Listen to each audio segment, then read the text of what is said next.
বেশ কয়েকদিন ধরে এই জঙ্গলে রয়েছি। আজ বরং একটু গ্রাম থেকে ঘুরে আসি। যাই। শ্যামলা সবুজ গ্রাম, ডাকে সকাল সাজে। ভালো লাগে না থাকতে যে আর এই জংলা বনের মাঝে। ডাইনি জঙ্গল থেকে বেরিয়ে এলো। ডাইনি রাস্তার পাশে দাঁড়িয়ে আছে। একজন পুরুষ হাতে ব্যাগ আর মহিলা কোলে বাচ্চা নিয়ে হাঁটছে। বড্ড কষ্ট হচ্ছে গো, আর যে হাঁটতে পাচ্ছি না। পাশের গায়ে বেশ রিক্সার ব্যবস্থা আছে, কিন্তু আমাদের গায়ে তো কিছুই নেই। হ্যাঁ গো, আমার ওই ভারী ব্যাগ নিয়ে হাঁটতে খুবই কষ্ট হচ্ছে গো। আরে গ্রামে আসতে না আসতেই যে মজা করার একটা দারুণ আইডিয়া পেয়ে গেলাম। ওরা রিক্সা খুঁজছে, আমি বরং একটা রিক্সা হাজির করে ওদের সামনে যাই। ডাইনি একটা তুড়ি মারল। সাথে সাথে একটা রিক্সা উপস্থিত হলো সেখানে। ডাইনি রিক্সা চালিয়ে এলো পুরুষ আর মহিলাটির সামনে।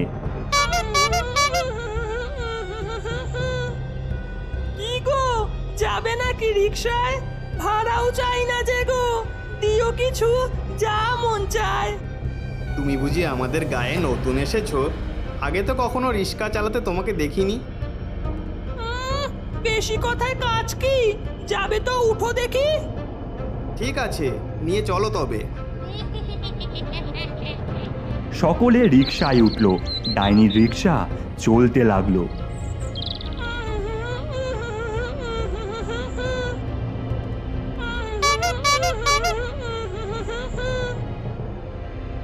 পুরুষ আর মহিলা তাদের বাড়ির সামনে রিক্সা থেকে নামলো।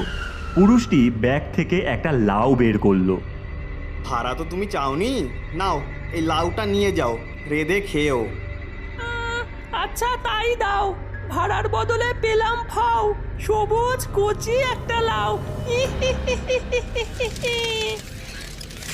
রিক্সা চালাচ্ছে ডাইনি।